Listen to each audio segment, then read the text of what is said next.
Hello, good morning everybody. કેમ છો? મજામાં? ધોરણ 11 બાયોલોજી વિષયમાં હું પ્રવીણ પટેલ આપનું સ્વાગત કરું છું. અત્યાર સુધી આપણે ચેપ્ટર 9 જૈવિક અણુની અંદર ભાગ 13 સુધી અભ્યાસ કરી ગયા છીએ. આજે આપણે ભાગ 14ની વાત કરીશું. આજે આપણે જોવાના છીએ કાર્બન, હાઇડ્રોજન, ઓક્સિજન અને નાઇટ્રોજનના બનેલા સંયોજનો, એની અંદર ન્યુક્લિક એસિડ. તો સૌથી પહેલાં આપણે વાત કરીએ મિત્રો, ન્યુક્લિક એસિડ એ કેમ નામ પડ્યું છે? તો એના નામની અંદર જ એનું રહસ્ય છે. ન્યુક્લિયસમાં રહેલો એસિડિક પદાર્થ, એટલે કે ન્યુક્લિયસમાં જોવા મળતો એસિડિક ગુણધર્મવાળો પદાર્થ, એટલે એનું નામ પડ્યું છે ન્યુક્લિક એસિડ. ન્યુક્લિયસ એટલે કોષનું કોષ કેન્દ્ર મિત્રો. તો ફ્રિડરિક મિશર નામના વૈજ્ઞાનિકે સૌ પ્રથમ મનુષ્યના શ્વેતકણની અંદર કોષ કેન્દ્રમાં આવો એસિડિક ગુણવાળો પદાર્થ નિહાળ્યો, જેને ન્યુક્લિક એસિડ નામ આપેલું છે. તો અહીંયા આગળ આપણે સમજૂતી તમને બતાવી રહ્યા છીએ. ન્યુક્લિક એસિડ કોને કહેવાય? તો કાર્બન, હાઇડ્રોજન, ઓક્સિજન અને નાઇટ્રોજન અને ફોસ્ફરસના બનેલા એસિડિક ગુણધર્મ ધરાવતા સંયોજનો છે. સર્વપ્રથમ એનું સંશોધન ફ્રિડરિક મિશર નામના વૈજ્ઞાનિકે કરેલું છે, એટલે એ પણ આપણે યાદ રાખવાનું છે. સર્વપ્રથમ ફ્રિડરિક મિશર નામના વૈજ્ઞાનિકે માનવીના શ્વેતકણના કોષ કેન્દ્રમાં તેની હાજરી નોંધી, એટલે એનું બીજું ઉપનામ પણ મિત્રો છે ન્યુક્લેઇન. ન્યુક્લેઇન એટલે ન્યુક્લિયસની અંદર આવેલું દ્રવ્ય, અને બીજા શબ્દોમાં જોઈએ તો એને ન્યુક્લિક એસિડ પણ કહેવામાં આવે છે, કારણ કે એસિડિક ગુણધર્મ ધરાવે છે. ખ્યાલ આવી ગયો મિત્રો? ચાલો હવે આપણે ન્યુક્લિક એસિડની વાત આગળ વધારીએ. તો ન્યુક્લિક એસિડના મુખ્ય બે પ્રકારો હોય છે. ડીઓક્સીરિબોઝ ન્યુક્લિક એસિડ, જેને શોર્ટમાં આપણે DNA કહીએ છીએ, અને રિબોઝ ન્યુક્લિક એસિડ, જેને શોર્ટમાં આપણે RNA કહીએ છીએ. આ બંને ન્યુક્લિક એસિડ જે છે એમાં રહેલી પેન્ટોઝ શર્કરાના આધારે એના બે પ્રકારો પડેલા છે. તો ન્યુક્લિક એસિડના આ પ્રકારો તેમાં રહેલી પેન્ટોઝ શર્કરાને આધારે પાડવામાં આવે છે. હવે બંને પ્રકારના ન્યુક્લિક એસિડ એ ન્યુક્લિયોટાઇડ તરીકે ઓળખાતા, જો આ શબ્દ પર ભાર આપવાનો છે, ન્યુક્લિયોટાઇડ તરીકે ઓળખાતા મોનોમરમાંથી બનેલા પોલિમર છે. તો આમ જોવા જઈએ તો DNA અને RNA બંને પોલિમર છે મિત્રો.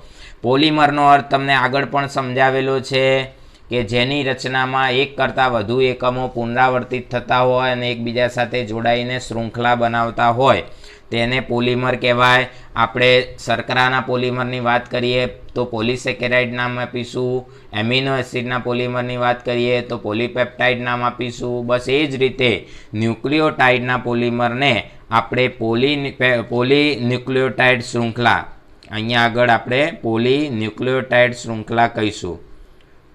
ન્યુક્લિયોટાઇડ શૃંખલા, બરોબર. તો પોલીન્યુક્લિયોટાઇડ શૃંખલા કહેવામાં આવે છે. ખ્યાલ આવી ગયો છે મિત્રો? હવે આપણે આગળ વાત કરીએ. બંને પ્રકારના ન્યુક્લિક એસિડની જે રચના છે એની વિશેષતા આપણે જોવાની છે. તો DNAની રચનાની વાત કરીએ તો એમાં બે શૃંખલાઓ, યુ મસ્ટ રિમેમ્બર, DNA એ બે શૃંખલાઓ પરસ્પર જોડાવાથી બનેલી રચના છે. એટલે DNAની રચનામાં બે પોલીન્યુક્લિયોટાઇડ શૃંખલા હોય છે, અને બંને એકબીજા સાથે કુંતલાકારે નિસરણી જેવી રચના બનાવે છે. બંને શૃંખલા સામસામે નબળા હાઇડ્રોજન બંધથી જોડાય છે. આગળ આપણે એ પણ તમને સમજણ પડશે, આગળ જોઈશું ત્યારે આપણે સમજાવીશું. RNAની રચનામાં માત્ર એક જ પોલીન્યુક્લિયોટાઇડ શૃંખલા આવેલી હોય છે. આ યાદ રાખવાનું. RNA જે છે એ કુંવારા છે, જોડીમાં નથી. જ્યારે DNA છે એની રચનામાં સામસામે બે શૃંખલાઓના નાઇટ્રોજન બેઝ અથવા ન્યુક્લિયોટાઇડ જોડીમાં જ હોય છે, એટલે કે પરણેલા છે એમ કહેવાય. DNAની શૃંખલામાં ન્યુક્લિયોટાઇડ કુંવારા નથી, RNAમાં કુંવારા છે, મતલબ એક જ શૃંખલામાં હોય એટલે ન્યુક્લિયોટાઇડ એકબીજા સાથે જોડાઈ શકતા નથી. ન્યુક્લિક એસિડનો બંધારણીય એકમ શું છે? તો હમણાં આપણે આગળ વાત કરીએ એમ કે ન્યુક્લિક એસિડ જે છે મિત્રો એ શું છે? જુઓ, ફરીથી રિપીટ કરીએ. ન્યુક્લિયોટાઇડના પોલિમર છે. ન્યુક્લિયોટાઇડના પોલિમર છે. તો આપણે સર્વપ્રથમ ન્યુક્લિયોટાઇડની રચના સમજવી જરૂરી છે. તો ન્યુક્લિક એસિડનો બંધારણીય એકમ ન્યુક્લિયોટાઇડ એ કેવી રીતે છે એ આપણે સમજવાનો પ્રયત્ન કરીએ. તો અહીંયા આગળ મેં એક ફોર્મ્યુલા લખી છે, ધ્યાનથી જુઓ. કોઈ પણ ન્યુક્લિયોટાઇડ એકમ કઈ રીતે બને છે તો એક અણુ પેન્ટોઝ શર્કરાનો હોય છે, એક અણુ નાઇટ્રોજન બેઝનો હોય છે અને એક અણુ ફોસ્ફેટનો હોય છે. મતલબ કે 3 અણુઓના જોડાવાથી ન્યુક્લિયોટાઇડ એકમ બને છે. આ 3 અણુઓમાંથી માની લો કે ફોસ્ફેટ જોડાતો નથી, એટલે કે પેન્ટોઝ શર્કરા અને નાઇટ્રોજન બેઝ 2 જ અણુઓ જોડાય છે. આ પેન્ટોઝ શર્કરા વિશે તમે ભણી ચૂક્યા છો. રિબોઝ, ડીઓક્સીરિબોઝ આ 2 પેન્ટોઝ શર્કરાઓ છે, આલ્ડીહાઇડ પ્રકારની શર્કરાઓ છે. નાઇટ્રોજન બેઝ વિશે આપણે આ પાઠમાં હમણાં ભણીશું, એટલે તમને ખ્યાલ આવી જશે. તો નાઇટ્રોજન બેઝ અને પેન્ટોઝ શર્કરા 2 જોડાય તો બનતી રચનાને સાઇડ કહેવામાં આવે. તો યાદ રાખવાનું કે કોઈ પણ બાંધકામ શરૂ કરવામાં આવે, કોઈ સોસાયટી બનાવવાની હોય કે કોઈ બિલ્ડિંગ, તો સૌથી પહેલાં સાઇડની જરૂર પડે. આપણે એને સાઇડ કહીએ છીએ, બરાબર. તો સૌથી પહેલાં સાઇડ બને. સાઇડ એટલે શું? પેન્ટોઝ શર્કરા અને નાઇટ્રોજન બેઝનું બનેલો સંયુક્ત અણુ, અને આ અણુ સાથે જ્યારે ફોસ્ફરસ જોડાય, ફોસ્ફેટ જોડાય ત્યારે એ ન્યુક્લિયોટાઇડ બને છે. તો સાઇડમાંથી ટાઇડ બનાવવા શું કરશો? ફોસ્ફરસ ઉમેરવાનો. ફોસ્ફરસ ના હોય તો એને સાઇડ કહેવાય, ફોસ્ફરસ હોય તો એને ટાઇડ કહેવાય. હવે આપણે ન્યુક્લિયોટાઇડના બંધારણના 3 ઘટકોની માહિતી આપણે વારાફરતી જોઈએ. પહેલી વાત આપણે પેન્ટોઝ શર્કરાની કરીશું. બહુ ડિટેલમાં આપણે વાત નહીં કરીએ, કારણ કે તમે આગળ આ જ પાઠના અંદર આગળના એપિસોડોની અંદર ભણી ચૂકેલા છો. તો આપણે વાત અહીંયા પેન્ટોઝ શર્કરાની વાત કરીએ ફટાફટ ઝડપથી. તો આરએનએના બંધારણમાં રિબોઝ નામની પેન્ટોઝ શર્કરા હોય છે, ડીએનએના બંધારણમાં ડીઓક્સીરિબોઝ પેન્ટોઝ શર્કરા હોય છે. આ પહેલો જે અક્ષર છે આર એ રિબોઝનું સૂચન કરે છે, પહેલો અક્ષર જે ડી છે તે ડીઓક્સીરિબોઝનું સૂચન કરે છે. જો એને સંજ્ઞાત્મક રીતે આપણે સમજવું હોય તો આ પેન્ટોઝ શર્કરા પંચકોણ સ્વરૂપે બતાવવાની છે, અને આની સંજ્ઞા પણ પંચકોણ સ્વરૂપે, પણ અંદર આર અને ડી એવું લખીશું. ઘણી વખતે આર અને ડી લખવાની બદલે એકલો એસ પણ લખેલો તમને જોવા મળે, તો એસનો મતલબ સુગર થાય છે. એસ એટલે સુગર. બેમાંથી કોઈ એક પ્રકારની સુગર તમારે સમજી લેવાની. એસ એટલે કંઈ નવું નથી. ચાલો હવે આપણે રિબોઝ અને ડીઓક્સીરિબોઝના સ્ટ્રક્ચરોને એકવાર રિમાઇન્ડ કરીએ છીએ. તો આ આલ્ફા રિબોઝ છે. તો રિબોઝની અંદર આપણે ભણાવેલું છે તમને સાયકલ કઈ રીતે દોરવાની છે, એ બધું તમને આગળના એપિસોડમાં ભણાયેલું છે. તો પહેલાં પંચકોણ દોરી દેવો. પંચકોણ દોર્યા પછી ટોચ ઉપર અહીંયા ઓક્સિજન બતાવી દેવાનો. અહીંયા પહેલો કાર્બન, બીજો કાર્બન, ત્રીજો, ચોથો અને પાંચમો કાર્બન, આમ 5 કાર્બન બતાવી દેવાના. આમાં જે પાંચમો અને છેલ્લો કાર્બન છે CH2OH લખી દેવાનું. પહેલો જે કાર્બન છે એમાં ઉપર H આવશે અને અહીંયા O આવશે, એટલે પહેલા કાર્બનની વાત પૂરી. બીજા કાર્બનમાં જમણી તરફ OH, અંદર H. ત્રીજામાં પણ એવું, જમણી તરફ OH, અંદર H. ચોથા કાર્બનમાં અહીંયા H બતાવ્યો તો આનો OH બાકી રહી જાય છે. તો આનો OH એ પહેલા કાર્બન પર અહીંયા બતાવી દેવાનો નીચે. જો તમે અહીંયા OH નીચે બતાવો છો અને H ઉપર બતાવો છો તો એને આલ્ફા રિબોઝ કહેવાય છે. પણ માની લો કોઈ એવું વિચારે કે સાહેબ આ Hને મારે નીચે બતાવો છે ને OHને ઉપર બતાવો છે, તો પણ બતાવી શકાય. એને બીટા રિબોઝ કહેવામાં આવે છે. એ એનો બીજો પ્રકાર છે, આલ્ફા અને બીટા. તો OH ઉપર હોય ને H નીચે હોય, યાદ રાખજો, તો એને બીટા રિબોઝ કહેવાય. બાકીનું સ્ટ્રક્ચર સેમ હોય. તો અહીંયા આગળ રિબોઝનું સ્ટ્રક્ચર સમજી ગયા, આગળ પણ ભણાવેલું છે. ચાલો આલ્ફા ડીઓક્સીરિબોઝનું સ્ટ્રક્ચર પણ એ જ રીતે છે. 5 કાર્બન, પહેલો કાર્બન, બીજો કાર્બન, ત્રીજો, ચોથો અને પાંચમો. આ પાંચમો કાર્બન છે એમાં CH2OH આવશે. પહેલા કાર્બન ઉપર CH અને O, આ રીતે 3 ઘટકો આવી ગયા. બીજા કાર્બન પર યાદ રાખવાનું કે જો ડીઓક્સીરિબોઝ હોય તો એમાં એક ઓક્સિજન ઓછો છે, ડીઓક્સિડેશન થયેલું છે, એક ઓક્સિજન ઓછો છે, તો એ અહીંયાથી કરવાનો છે. બીજા નંબર ઉપર અહીંયા OH જુઓ, અહીં ધ્યાનથી જુઓ, રિબોઝની અંદર OH છે અને અહીંયા એકલો H લખ્યો છે. તો આ બીજા કાર્બન પર એકલો H હોય તો આ ડીઓક્સીરિબોઝ છે. બાકીનું સ્ટ્રક્ચર બદલાતું નથી મિત્રો. તો આ પેન્ટોઝ શર્કરાની વાત આપણે પૂરી કરી. ચાલો હવે આપણે બીજો ઘટક, ન્યુક્લિયોટાઇડ એકમનો બીજો ઘટક છે nitrogen base. Very very very most important. તમને આના વિશે ડિસ્ક્રિપ્શન કમ્પ્લીટ આવડવું જોઈશે. ચાલો તો આપણે નાઇટ્રોજન બેઝની વાત કરીએ. તો નાઇટ્રોજન બેઝ એ શું છે?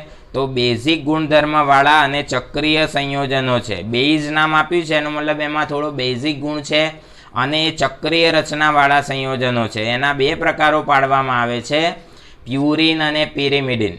પ્યુરિન અને પિરિમિડિન એ નાઇટ્રોજન બેઝના બે પ્રકારો છે. પ્યુરિન બેઝ જે છે એમાં કાર્બન માળખાની બે રિંગો, એટલે કે તમે અહીંયા સ્ટ્રક્ચર જોઈ શકો છો, ઉપરની તરફ જો મારી પેન ફરે છે એ આલ્ફા ડીઓક્સીરિબોઝ. તો આ ચક્રીય રચના છે, આમાં એક જ રિંગ છે. કાર્બન માળખાની આ એક રિંગ કહેવાય. એ જ રીતે રિબોઝમાં પણ એક રિંગ છે. તો અહીંયા આગળ પ્યુરિન બેઝ હશે, હમણાં આપણે સ્ટ્રક્ચર ભણાવીએ છીએ ત્યારે જોજો એમાં બે રિંગો હોય છે.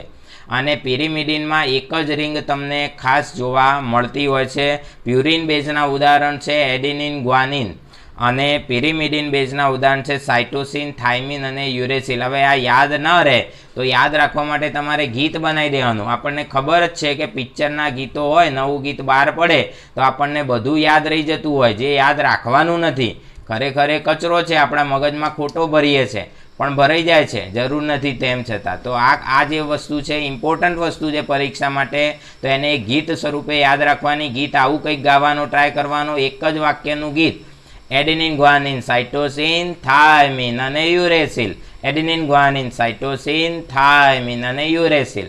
તો આ પ્રમાણે તમને 5 યાદ રહી જશે. એમાં પહેલા બે છે પ્યુરિન રિંગ છે અને બીજા 3 છે પિરિમિડિન છે. એનો મતલબ એ થયો કે એડિનિન, ગ્વાનિનમાં સ્ટ્રક્ચરમાં બે રિંગ આવશે અને આ 3ના સ્ટ્રક્ચરમાં એક જ રિંગ ષટકોણ આકારની આવશે. તો આપણે એ સ્ટ્રક્ચરો વિશે આગળ સમજીએ. ચાલો મિત્રો, આપણે હવે આગળ વાત વિચારીએ નાઇટ્રોજન બેઝની અંદર. તો ડીએનએની રચનામાં 4 પ્રકારના નાઇટ્રોજન બેઝ હોય છે અને આરએનએની રચનામાં પણ 4 જ પ્રકારના હોય છે. વિચાર કરો, આપણે તો કુલ 5 પ્રકારો તમને સમજાવ્યા ને, એડેનિન, ગ્વાનિન, સાઇટોસિન, થાઇમિન અને યુરેસિલ.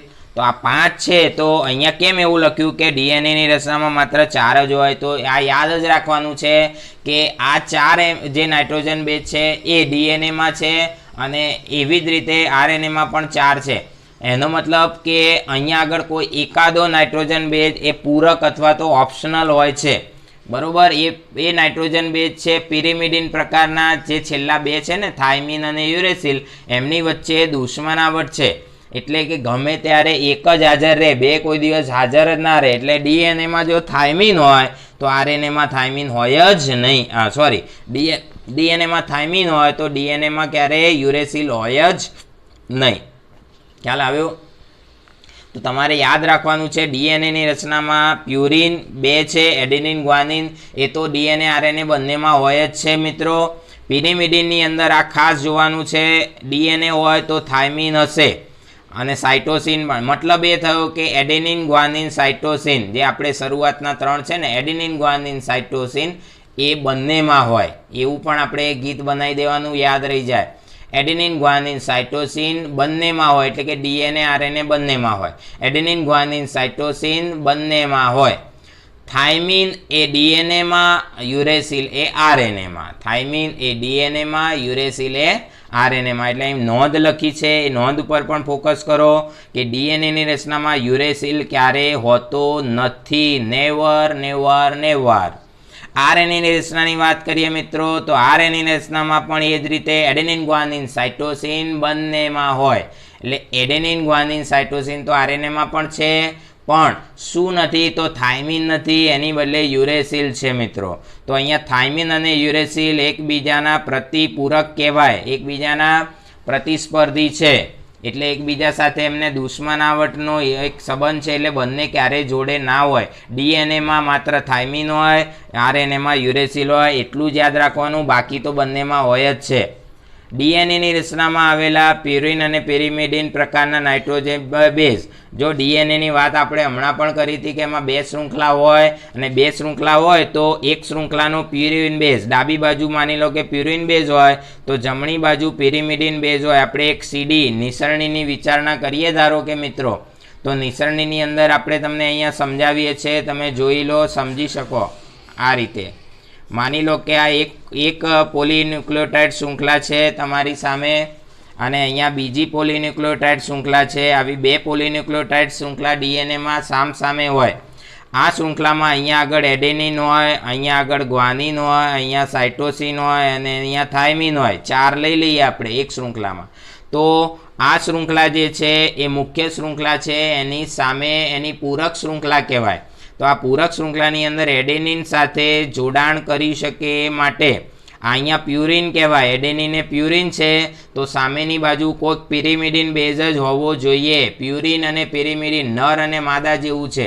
પ્યુરિન એ નર છે અને માદા એ પિરિમિડિન છે, તો બંનેને આપણે જોડવા પડે તો એની સામે ટી જોડાશે. શું જોડાશે અહીંયા? મતલબ કે પૂરક શૃંખલા પર એની સામે ટી હોય છે, તો એ અને ટીની જોડી છે લેલા મજનુ જેવી. અને જી અને સી આ રીતે આપણે વિચારવાનું, જી અને સી સાઇટોસિન એની જોડી હોય, બરોબર. તો જો આ એ અને જી બે પ્યુરિન છે, સામે ટી અને સી પિરિમિડિન બેઝ છે. એ જ રીતે અહીંયા સી હોય મિત્રો, તો સામે અહીંયા આગળ જી આવશે. કેમ? કારણ કે અહીંયા પિરિમિડિન હોય તો સામે પ્યુરિન હોય. એ જ રીતે અહીંયા થાઇમિન છે, તો સામે અહીંયા આગળ શું આવશે? સમજી ગયા? એડેનિન આવશે. તો તમારે આ જોડીઓ યાદ રાખવાની, લેલા મજનુ હીર રાંઝાની. તો એ યાદ રાખવા માટે મેં એક સ્લોગન બનાવેલું છે, at CG road, at CG road. તો અહીંયા આગળ ડીએનએની શૃંખલામાં એટી અને સીજી જોડાય. એ અને ટી વચ્ચે બે બંધ હોય છે મિત્રો, એને આપણે પાઈ બંધ કહીશું. પાઈ બંધ, પાઈ બંધ કેમિસ્ટ્રીમાં પણ આવશે. પાઈનો મતલબ થાય છે બે બંધ, બરોબર. અને સી અને જી વચ્ચે ત્રણ બંધ હોય, એને આપણે કહીશું ફાઈ બંધ. ફાઈ એટલે ખાલી ગણની સંજ્ઞા છે ને, તો ફાઈનો મતલબ થાય છે ત્રણ બંધ. કેટલા? ત્રણ. તો આ વસ્તુ તમારે ખાસ અહીં મેં તમને રેન્ડમલી બતાવીને સમજાવવાનો પ્રયત્ન કર્યો છે. તો ડીએનએની રચનામાં બે પોલીન્યુક્લિયોટાઇડ સામસામે પૂરક ન્યુક્લિયોટાઇડ ધરાવે છે. બંને એક શૃંખલા પર પ્યુરિન હોય તો સામેની શૃંખલા પર પિરિમિડિન હોય. તો આ રીતે પ્યુરિન અને પિરિમિડિન વચ્ચે બંધ બનતા હોય છે. આ જે બંધો બને છે એ નબળા હાઇડ્રોજન બંધ છે. કેવા? નબળા હાઇડ્રોજન બંધ. તો આ પાઈ બંધ અને ફાઈ બંધ એ નબળા હાઇડ્રોજન બંધની વાત આપણે કરી છે. તો આ બધી વાત તમને ખ્યાલ આવી ગયો છે. તો અહીંયા એક તમને ડિસ્ક્રિપ્શન થોડું આપ્યું છે. ડીએનએની રચનાવાળો પ્રશ્ન ભણશું ત્યારે પણ ફરીથી આવશે જા. તો જો ડીએનએની રચનામાં આવેલા પ્યુરિન અને પિરિમિડિન પ્રકારના નાઇટ્રોજન બેઝ શું કરે છે? પરસ્પર એકબીજા સાથે નબળા હાઇડ્રોજન બંધથી જોડાતા હોય છે. એટલે કે સામસામે જોડાતા હોય છે, જેથી તેઓ જોડીમાં જોવા મળે છે. એડેનિન સાથે થાઇમિન બે નબળા હાઇડ્રોજન બંધ, જેને આપણે પાઈ બંધ કહીએ છીએ, અને ગ્વાનિન સાથે સાઇટોસિન, જેને આપણે ફાઈ બંધ કહીએ છીએ. એવા ત્રણ આ ખાસ યાદ રાખવાનું છે. એટી પાઈ સીજી ફાઈ, એટી પાઈ સીજી ફાઈ, એટી પાઈ સીજી ફાઈ. પાઈ એટલે બે બંધ અને ફાઈ એટલે ત્રણ બંધ. મિત્રો ખ્યાલ આવી ગયો છે તમને? ચાલો હવે અહીંયા મેં લખ્યું છે એડેનિન ગ્વાનિન એ પ્યુરિન બેઝ છે, થાઇમિન અને સાઇટોસિન પિરિમિડિન બેઝ છે. આમ ડીએનએની રચનાની વાત જો કરીએ તો એમાં પ્યુરિન બેઝ અને પિરિમિડિન બેઝનું પ્રમાણ સામસામે સરખું જ હોય. ડાબી શૃંખલામાં 10 પ્યુરિન બેઝ હોય તો જમણી શૃંખલામાં 10 પિરિમિડિન હશે જ. એટલે કે પ્યુરિન અને પિરિમિડિન બેઝનું પ્રમાણ સામસામે જોડીમાં હોવાથી 1:1 કહેવાય. આવું બધું યાદ રાખવાનું છે. ડીએનએની શૃંખલા બને છે ત્યારે બે શૃંખલાઓમાં 1:1 પ્રમાણ હોય છે. જેટલી સંખ્યામાં પ્યુરિન હોય એટલી સંખ્યામાં પિરિમિડિન હોય છે. હવે આરએનએની વાત આપણે કરીએ છીએ મિત્રો, તો આરએનએની રચનામાં એક જ શૃંખલા હોય છે અને સ્વતંત્ર રીતે વર્તે છે. કેમ? કારણ કે એ તો કુંવારા છે, લગ્ન બગન કરેલા નથી, એટલે સ્વતંત્ર જ હોય. લગ્ન કર્યા પછી માણસ છે એ સમાજના નિયમોમાં બંધાતો હોય, પણ એ પહેલાં જલસા હોય. તો આરએનએ જે છે એક જ શૃંખલા છે, માટે એની અંદર આપણે ક્યારેય નાઇટ્રોજન બેઝના પ્રમાણ વિશે વાત વિચારી ન શકીએ. એટલે પ્યુરિન પિરિમિડિન બેઝનું પ્રમાણ 1:1 હોતું નથી. વળી પ્યુરિન બેઝ અને પિરિમિડિન બેઝની સંખ્યા પણ ભિન્ન હોય છે. ડીએનએની અંદર એવું શક્ય નથી મિત્રો. પ્યુરિન બેઝની સંખ્યા હોય એટલી જ પિરિમિડિન બેઝની સંખ્યા તમને જોવા મળે છે. તો આ ડીએનએ આરએનએનો મૂળ તફાવત આપણે સમજ્યા. હવે આપણે પ્યુરિન બેઝનું સ્ટ્રક્ચર રચના અહીંયા આગળ સમજાવવાનો પ્રયત્ન કરીએ છીએ. તો સ્ટ્રક્ચર રચના જે છે એમાં પ્યુરિનમાં બે બેઝ આવશે. એક આવશે એડેનિન અને બીજો આવશે ગ્વાનિન. એડેનિન અને ગ્વાનિન. તો આ સ્ટ્રક્ચર જે છે તમારે કઈ રીતે વિચારી અને દોરવાનું, તો સૌથી પહેલાં પ્યુરિન બેઝ હોય તો કાર્બન માળખાની રિંગની અંદર મિત્રો યાદ રાખજો કે 5 કાર્બન અને 4 નાઇટ્રોજન મુખ્ય હોય છે.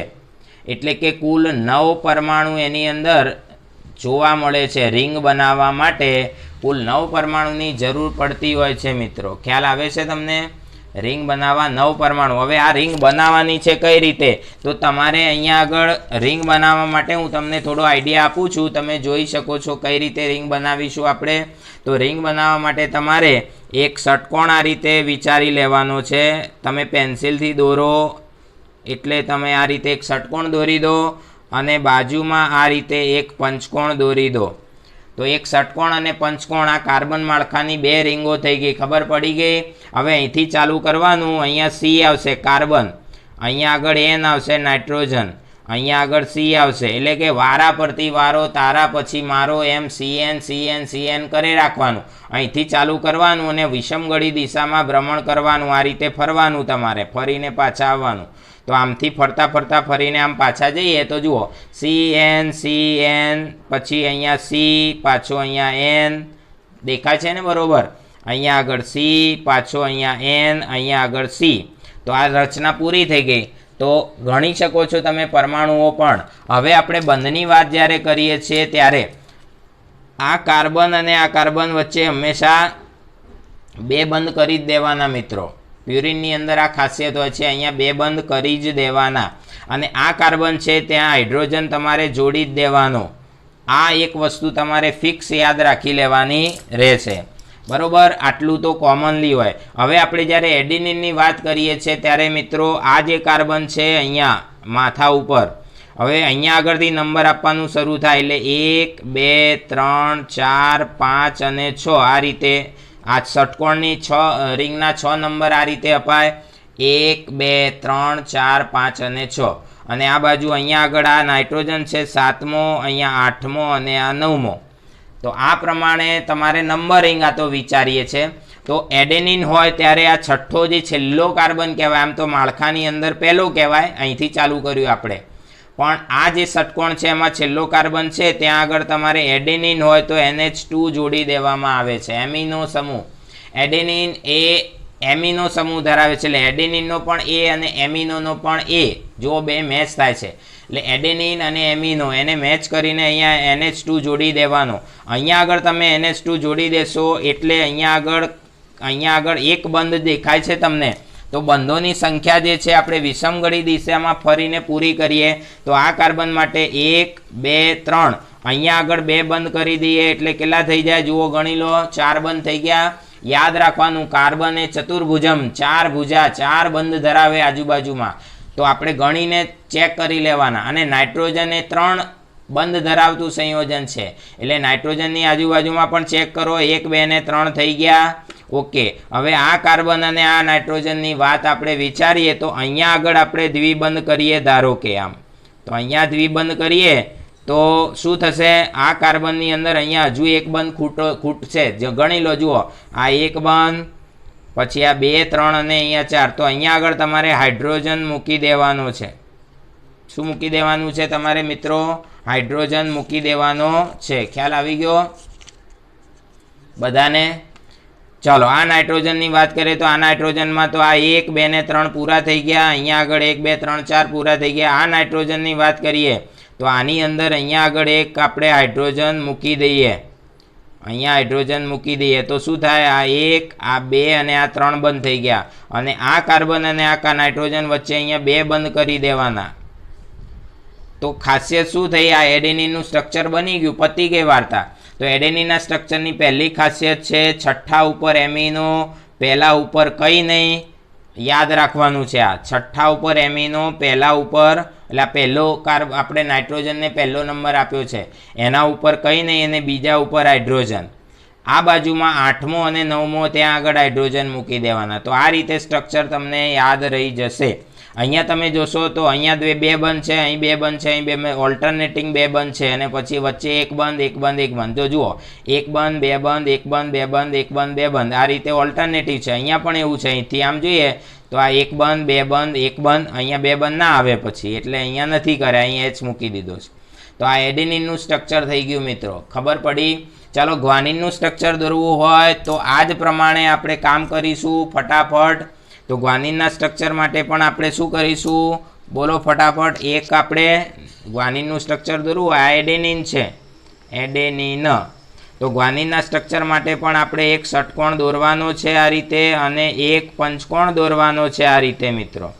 સ્ટ્રક્ચરમાં તો આ જ માળખું હોય.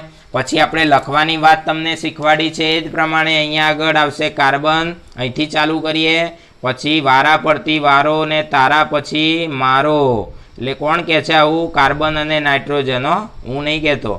કાર્બન નાઇટ્રોજન, કાર્બન નાઇટ્રોજન અને કાર્બન. તો જો માળખું સેમ થઈ ગયું, પછી આ બે કાર્બન કાર્બન વચ્ચે તો દ્વિબંધ હોય ને હોય જ. અહીંયા આગળ એચ મૂકી દેવાનું હોય, અહીંયા પણ એચ મૂકી જ દેવાનું હોય ફરજિયાત.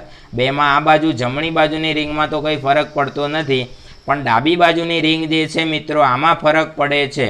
તો અહીંયા આગળ બે બંધ પછી તો આ એક બંધ હોય જ, પણ અહીંયા કાર્બન જે છે તો અહીંયા એડેનિન છે તો એમાં એમિનો સમૂહ છે મિત્રો, જોઈ શકો છો. તો ગ્વાનિન હોય તો અહીંયા આગળ O એટલે કે ઇથર સમૂહ ઓક્સિજન મૂકી દેવાનો છે. તો અહીંયા આગળ બે બંધ કરીને ઓક્સિજન મૂકો એટલે કુલ 4 બંધ થઈ જ ગયા ઓટોમેટિક. દેખાય છે? તો આ છઠ્ઠા કાર્બન ઉપર અથવા છેલ્લા કાર્બન પર ઓક્સિજન ખાસિયત. તો ગ્વાનિનની અંદર શું યાદ રાખવાનું? છઠ્ઠા કાર્બન પર ઓક્સિજન છે. હવે આ નાઇટ્રોજન જે છે એને 3 બંધ કરવા 1 2 અને અહીંયા આગળ આપણે હાઇડ્રોજન જોડી દઈશું. તો અહીંયા હાઇડ્રોજન જોડી દઈશું. અહીંયા આગળ 1 2 માની લો કે અહીંયા 2 બંધ કરી દઈએ આ રીતે, તો પણ હજુ અહીંયા કંઈક ખૂટે એટલે અહીં ચોથો બંધ કરીએ. અને અહીંયા તમારે ખાસ યાદ રાખવાનું NH2 ગ્રુપ મૂકવામાં આવે છે. તો આ ખાસિયત છે. તો ગ્વાનિન હોય એમાં છઠ્ઠા નંબર ઉપર ઓક્સિજન અને બીજા આને નંબર આપી દઈએ 1 2 3 4 5 અને 6. બરોબર, નંબર આપી દઈએ. તો પહેલા પર હાઇડ્રોજન, છઠ્ઠા પર ઓક્સિજન, બીજા પર NH2. આ ખાસિયત મેઇન છે આની. બાકીની રચનામાં તો આપણે સેમ જ રીતે પૂરું કરી દઈએ. તો આ નાઇટ્રોજનને 3 બંધ, આ કાર્બનને અહીંયા આમ જોડી દો એટલે 4 બંધ થઈ ગયા અને આ નાઇટ્રોજનને 3 બંધ થઈ ગયા. તો તમે આ રીતે એનું માળખું યાદ રાખી શકો છો. આ બહુ જરૂરી છે, નીટમાં પૂછાઈ શકે આ સ્ટ્રક્ચરો, એની તમને નોલેજ હોવી જોઈએ. તો એડિનિન ગ્વાનિન કઈ રીતે દોરવાના મેં તમને દોરીને અહીંયા પ્રત્યક્ષ બતાવ્યું. હવે આપણી પાસે દોરેલા પણ છે જ અહીંયા, એના ઉપર એકવાર નજર મારી લઈએ. મેં અહીંયા આગળ એની વિશેષતાઓ લખી છે, તમને ખ્યાલ આવે એટલે જો એડેનિન પ્રથમ ક્રમના નાઇટ્રોજનથી શરૂ કરવું એટલે અહીંથી ચાલુ કરવાનું. અહીંથી જુઓ બતાવું છું બરાબર, અહીંથી ચાલુ કરવાનું અને ઓલ્ટરનેટિંગ NC NC NC એ રીતે આખું સર્કલ પૂરું કરવાનું. છેલ્લે કાર્બન આવવો જોઈએ આ છેલ્લા નંબરનો. હવે અહીં લખ્યું ને પ્રથમ ક્રમમાં એનથી શરૂ કરવું, વિષમગળી દિશામાં આગળ વધવું, એટલે કે આપણે આ રીતે આગળ વધવાનું. આમ જમણી બાજુ નહીં જવાનું, ડાબી બાજુ આગળ જવાનું. પછી ષટકોણ રિંગની અંદર ખાસિયત શું? તો 3 ખાસિયત. પહેલી ખાસિયત તો છેલ્લા કાર્બન પર એમિનો, પહેલા પર કંઈ નહીં, બીજા પર H. પ્રથમ N ખાલી એટલે કે આ નાઇટ્રોજન ખાલી, છેલ્લા કાર્બન પર NH2 એટલે આ છેલ્લા પર NH2 અને બીજા કાર્બન પર હાઇડ્રોજન. આ ખાસિયતને અનુરૂપ આપણે આગળ વધવાનું, બાકી તો આપણે સ્ટ્રક્ચર પૂરું કરી શકીએ છીએ. હવે આપણે ગ્વાનિનની વાત કરીએ તો ગ્વાનિનમાં પણ એવું જ સ્ટ્રક્ચર છે મિત્રો. તો ગ્વાનિનનું સ્ટ્રક્ચર જોઈ લો, અહીંયા દોરેલું છે. તો માળખું તો એમ જ સેમ ટુ સેમ છે, પણ ખાસિયત શું? તો ષટકોણ રિંગની અંદર પહેલા પર હાઇડ્રોજન, છેલ્લા પર ઓક્સિજન અને બીજા પર NH2. આ ખાસિયતો છે મેન. બરોબર, તો આ તમને બંને સ્ટ્રક્ચરો દોરતા પણ આવડશે અને આવડવા જોઈએ એવી મારી આશા છે. તમને દોરતા ના આવડે તો કંઈ નહીં, પરીક્ષામાં નીટમાં JEEમાં દોરેલા હોય તો તમને એને ઓળખતા તો આવડવા જોઈએ ને જોઈએ જ, મારું એવું માનવું છે. ખ્યાલ આવી ગયો છે મિત્રો? તો અહીંયા આગળ આપણે પ્યુરિન બેઝની રચના આપણે અહીંયા પૂરી કરીએ છીએ. હવે આપણે આગળ છેલ્લો ટોપિક આજનો આ પીરિયડનો એ છે પિરિમિડિન બેઝ કઈ રીતે દોરવા. તો એ પણ આપણે જોઈ લઈએ છીએ. તો આનો એક સ્ક્રીનશોટ પાડી લેજો, આપણે આગળ જોઈએ. ચાલો વિદ્યાર્થી મિત્રો, આપણે અત્યારે તમને પિરિમિડિન બેઝ જે છે એની સ્ટ્રક્ચર કેવી રીતે દોરવું એ સમજાવી રહ્યા છીએ. તો એના માટે તમને આપણે હમણાં સમજાવ્યું તો એ પ્રમાણે વિચાર કરવાનો છે કે એમાં કાર્બન માળખાની એકમાત્ર રિંગ તમને જોવા મળે, એટલે કે એક જ ષટકોણ. આ રીતે તમારે એક જ ષટકોણ દોરવો પડશે. એમાં પંચકોણ બાજુમાં દોરવાનો આવતો નથી, આ રીતનો એક ષટકોણ દોરી દેવાનો. આ ષટકોણની અંદર પણ આપણે ઓલ્ટરનેટિંગલી CN એવી રીતે કરવાનું. અહીંથી આપણે ચાલુ કરીએ બરાબર. તો અહીંથી આપણે C પહેલો કાર્બન લઈએ, પછી આવે N, પછી આવે C, પછી N, પછી C અને છેલ્લે N નહીં મૂકવાનો. આ ખાસિયત યાદ રાખવાની છે કે પિરિમિડિન બેઝ જે છે એમાં 4 કાર્બન અને 2 નાઇટ્રોજન હોય છે, એટલે કે કુલ 6 જ આ રીતે અણુઓ શક્ય છે. તો આ રીતે રિંગની રચના આવડશે બધાને. અહીંથી ચાલુ કરવાનું મિત્રો. Carbon nitrogen carbon nitrogen carbon અને કાર્બન. તો આપણે નિયમ પ્રમાણે કાર્બન કાર્બન વચ્ચે તમે અહીંયા આગળ જે છેલ્લો કાર્બન આવ્યો ત્યાં આગળ તમે 2 બંધ તો અહીંયા કાયદેસર રીતે કરી શકો છો બરાબર. હવે આપણે પ્યુરિમિડિન બેઝ જે છે એને સમજવું હોય તો આટલું મારી ટ્રીક યાદ રાખજો કે અડધો ભાગ કરી દેવાનો, એટલે નીચેનો ભાગ અને ઉપરનો ભાગ. એટલે નીચેનો ભાગ પાણીમાં. પાણી એટલે શું? તો એક H અહીં જોડવાનો, એક H અહીં જોડવાનો અને ડબલ બંધ કરીને O અહીં જોડી દેવાનો, એટલે પાણી થઈ ગયું ને HHO. HHO એટલે પાણી, H2O. અડધી રિંગ પાણીમાં. પિરિમિડિનના સ્ટ્રક્ચર કોઈ પણ પ્રકારનું પિરિમિડિન હોય એમાં અડધી રિંગ પાણીમાં જ હોય. પાણીમાં એટલે શું? HHO એટલે સમઘડી દિશામાં ભ્રમણ કરવાનું છે. આમાં પિરિમિડિનમાં સમઘડી દિશામાં ભ્રમણ કરવાનું રહેશે મિત્રો. ખ્યાલ આવે છે? ચાલો, તો આ રીતે H અને O. હવે આપણે વાત કરીએ અહીંયા આ નાઇટ્રોજન એના બંધની. તો અહીંયા એક જો આ કાર્બનને ગણી લો, અહીંયા 1 2 3 અને 4 બંધ થઈ ગયા છે. તો આ નાઇટ્રોજન જે છે એના માટે અહીંયા આગળ 2 બંધ તમે કરી દો. એટલે અહીંયા 2 બંધ કરીએ તો અહીંયા એક જ બંધની જગ્યા ખાલી પડે આ કાર્બનમાં. તો અહીંયા એમિનો સમૂહ જોડી દેવાનો. જો તમે માથે એમિનો જોડો તો આ સ્ટ્રક્ચર જે છે એ સાઇટોસિનનું થઈ જશે. કોનું થઈ જશે? સાયટોસિન. તો સાઇટોસિનમાં માથે એમિનો હોય છે, આ માથું કહેવાય. ખ્યાલ આવે છે? તો આ રીતે માથે એમિનો અને અહીંયા 2 બંધ થશે. હવે આ કાર્બનને આજુબાજુ ગણતરી કરો તો આ કાર્બનમાં 1 2 3. તો અહીંયા આગળ કંઈક જગ્યા વધશે ને, તો ત્યાં આગળ આપણે હાઇડ્રોજન મૂકી દેવાનો છે. તો જો આ 4 બંધ થઈ ગયા, અહીંયા આગળ 4, અહીંયા 3, અહીંયા 4, બધી રચના પૂરી થઈ ગઈ. સમજણ પડી? એટલે કે આ રિંગની અંદર 2 બંધ અહીંયા આવશે ને 2 બંધ અહીંયા આવશે, બીજે ક્યાંય આવશે નહીં. તો આ સાઇટોસિનનું સ્ટ્રક્ચર છે મિત્રો. તો આ સ્ટ્રક્ચરને આપણે યાદ રાખશું. હવે આપણે માની લો કે બીજી 2 પિરિમિડિન બેઝ છે થાઇમિન અને યુરેસિલ. એની વાત આપણે કરીએ તો અહીં બાજુમાં તમને એ પણ સમજાવી દઈએ. તો એના માટે પણ તમારે ષટકોણ માળખું એક દોરવાનું થશે જ. એટલે ષટકોણ રિંગ એક તો થઈ ગઈ. હવે એની અંદર આની જેમ જ અહીંથી ચાલુ કરીએ તો carbon nitrogen carbon nitrogen carbon અને કાર્બન. આ સ્ટ્રક્ચર ફિક્સ જ છે. હવે આપણે હમણાં સમજાવ્યું એમ કે અડધી રિંગ જે છે પાણીમાં, એટલે એક H અહીં આવશે, એક H અહીં આવશે અને ડબલ બોન્ડ કરીને O અહીં આવશે. એટલે કે આ કાર્બન અને આ કાર્બન વચ્ચે 2 બંધ હોવા ફરજિયાત છે. હવે અહીંથી જ આપણે સમઘડી દિશામાં જઈએ એટલે આ કાર્બનની વાત પૂરી. તો આ નાઇટ્રોજનમાં હવે અહીંયા યાદ રાખવાનું છે, આમાં અહીં 2 બંધ કર્યા હતા, અહીંયા એક જ બંધ આવશે. કેમ? તો એનું કારણ છે કે માથા ઉપર 2 બંધ આવે છે, આ કાર્બનના માથા ઉપર. એટલે અહીંયા ઓક્સિજન જોડાય છે. તો સાઇટોસિન હોય તો માથે એમિનો અને યુરેસિલ હોય, આપણે યુરેસિલ પહેલાં દોરીશું. તો યુરેસિલ હોય તો માથે ઓક્સિજન. આ ખાસ યાદ રાખવાનું. તો અહીંયા આગળ કાર્બનના 4 બંધ થઈ ગયા. તો આ નાઇટ્રોજન જે છે એના માટે અહીંયા આગળ તમારે કંઈક જોડવું પડે. તો અહીં હાઇડ્રોજન જોડી દેવાનો, એટલે આ નાઇટ્રોજનના પણ બંધ થઈ ગયા અને આ કાર્બનને પણ અહીંયા આગળ હાઇડ્રોજન આપી દેવાનું. તો તમે જો યુરેસિલ એક એવું સ્ટ્રક્ચર છે જેના દરેકે દરેક પરમાણુ સાથે કંઈક જોડાયેલું છે. જો આખી રિંગમાં ફરતે જુઓ તો આ કાર્બન સાથે ઓક્સિજન, આ નાઇટ્રોજન સાથે હાઇડ્રોજન, કાર્બન સાથે ઓક્સિજન, નાઇટ્રોજન સાથે હાઇડ્રોજન, કાર્બન સાથે હાઇડ્રોજન, કાર્બન સાથે હાઇડ્રોજન. આ રીતની સ્ટ્રક્ચર રચના છે. વળી આ સ્ટ્રક્ચર રચનામાં એક જ વાર 2 બંધ અહીંયા જોવા મળે, બીજે ક્યાંય 2 બંધ હોતા નથી. તો આ યુરેસિલનું સ્ટ્રક્ચર છે. સમજણ પડી ગઈ છે મિત્રો? યુરેસિલમાં તો યુરેસિલમાં માથે ઓક્સિજન હોય, અડધી રિંગ પાણીમાં, એ તો ફિક્સ જ છે માળખું. હવે આપણે વાત કરીએ છીએ મિત્રો થાઇમિનની. તો જેને યુરેસિલ આવડે મિત્રો, યુરેસિલ આવડે એને થાઇમિન આવડે જ. કારણ કે આ યુરેસિલ અને થાઇમિન એકબીજાના દુશ્મન છે, સમાન બંધારણવાળા છે. યુરેસિલ અને થાઇમિન વચ્ચે એકમાત્ર ભેદ છે. જો અહીંયા આગળ હું તમને બતાવું છું, એ જુઓ, અહીંયા આગળ હાઇડ્રોજન જોડેલો હોય તો યુરેસિલ કહેવાય, પણ હું હાઇડ્રોજનને ચેકી નાખું અને અહીંયા આગળ મિથાઇલ સમૂહ જોડી દઉં, ક્યાં આગળ આ કાર્બન સાથે મિથાઇલ જોડી દઉં, તો આ રચના થઈ ગઈ, એને થાઇમીન કહેવાય. બસ, બીજું બધું સેમ ટુ સેમ છે. તો થાઇમીન એટલે મિથાઇલ સમૂહ, CH3 સમૂહ અહીં જોડવાનો આ કાર્બન સાથે, બાકીની રચનામાં કોઈ ફરક નથી. તો યુરેસિલ અને થાઇમીન બંને સમાન જ રચનાઓ છે, માત્ર આ ધ્યાન રાખવાનું કે H જોડી દેશો તો યુરેસિલ અને CH3 જોડશો તો થાઇમીન. તો આ રીતે તમને પિરિમિડિન બેઝના સ્ટ્રક્ચર પણ આવડશે.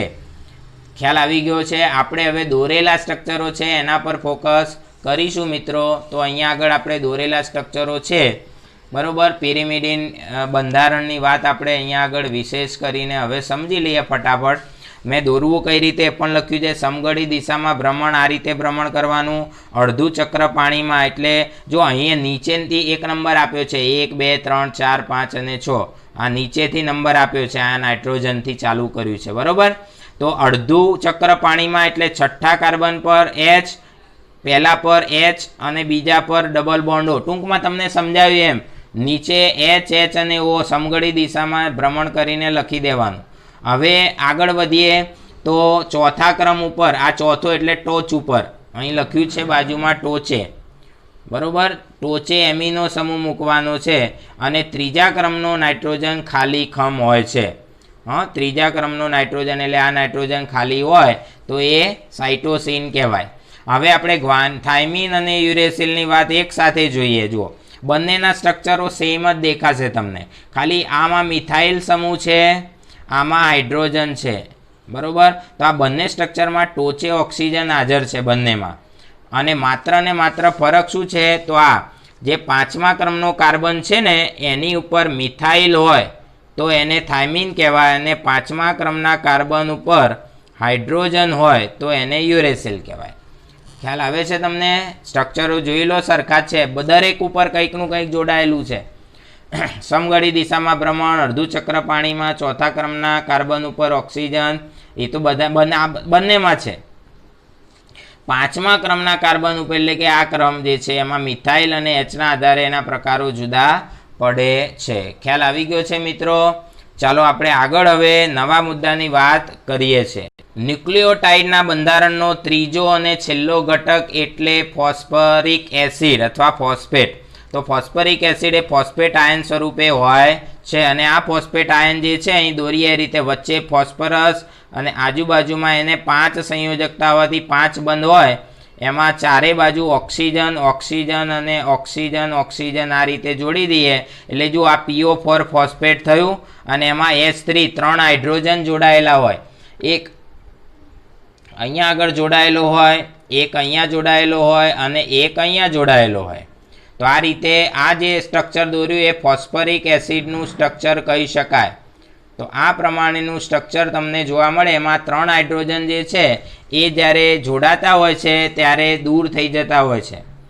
હવે આપણે વાત કરીએ છીએ ન્યુક્લિયોસાઇડની. મિત્રો, ન્યુક્લિયોસાઇડ કોને કહેવાય? તો આગળ આપણે પહેલાં સમજાવેલું છે શરૂઆતમાં કે પ્યુરિન કે પિરિમિડિન બેઝ નાઇટ્રોજન બેઝ હોય, બેમાંથી ગમે તે એક લઈ શકો છો. તો રિબોઝ અને ડીઓક્સીરિબોઝ નામની શર્કરા લઈ શકો છો, અને આ શર્કરા બીટા પ્રકારની લેવાની હોય છે. તો આ બંનેને જોડવાથી બનતો એકમ એટલે ન્યુક્લિયોસાઇડ. તો સાઇડ માટે નાઇટ્રોજન બેઝ અને પેન્ટોસકરા બેઝ જોડવાનું થશે, બીજું કંઈ જોડવાનું નથી. અહીંયા કેટલાક ઉદાહરણો તમને મેં સમજાવેલા છે, જાણકારી માટે ખૂબ જરૂરી મુદ્દો છે, યાદ રાખવાનું નીટ માટે. તો જુઓ, રિબોઝ રિબોઝ રિબોઝ રિબોઝ એટલે કે રિબોઝ નામની શર્કરા સાથે 4 જુદા જુદા નાઇટ્રોજન બેઝ જોડ્યા છે.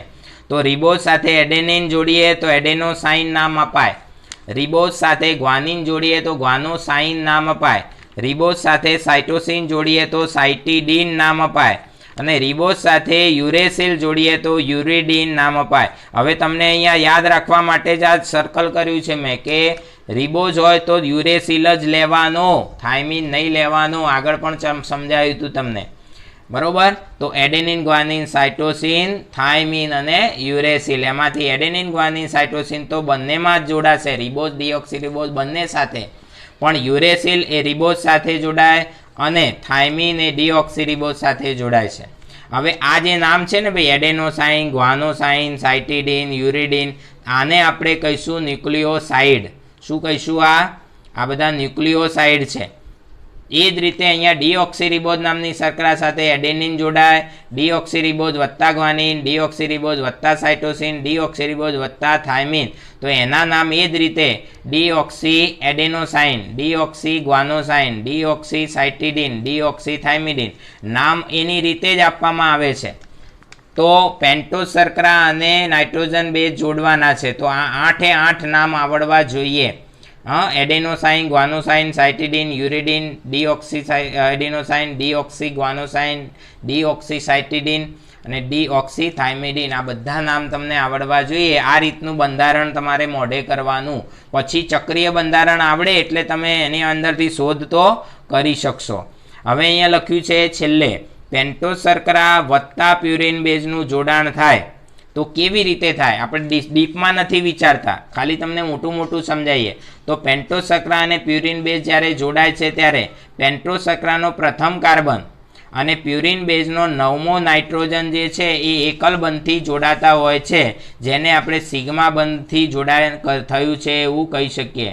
તો યાદ રાખવાનું, પ્યુરિન હોય તો 9મો નાઇટ્રોજન, બરાબર, અને પિરિમિડિન હોય તો પિરિમિડિન હોય તો પહેલો તો પિરિમિડિન હોય તો પહેલો કાર્બન અને પહેલો નાઇટ્રોજન, પહેલો કાર્બન પેન્ટોઝનો, પહેલો નાઇટ્રોજન પિરિમિડિન બેઝનો. તો આ પણ થોડું જાણકારી માટે તમને વધારાનું લખ્યું છે. આપણે સ્ટ્રક્ચર દોરીને સમજાવતા નથી મિત્રો, તમારે આગળ સ્ટ્રક્ચર આવશે ત્યારે આપણે વધારે સમજી શકીશું.